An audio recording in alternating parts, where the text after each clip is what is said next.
Hello guys, papakita ko lang po sa inyo yung pinabuo ng customer na gravel bike na naka flat bar. Ito po ay Mountain Peak Falcon na carbon. Carbon po yung frame, carbon po yung tinidor, at carbon din po yung seat post. Pati itong kanyang handlebar na integrated ay carbon din po na tangke na 90mm -17. Kung mapapansin nyo po is may kahabaan po yung kanyang steerer.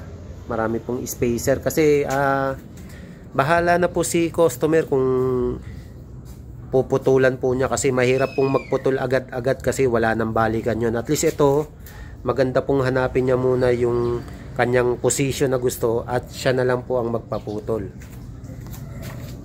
Ito naman po yung kanyang wheel set. Ito po yung clearance ng 45C. Ito yung bago ni Maxxis na River. Tapos Mountain Peak ang rim. Tangke po na hub. At tangke din po na disc rotor. Yung bago po nila, yung maganda. Yan.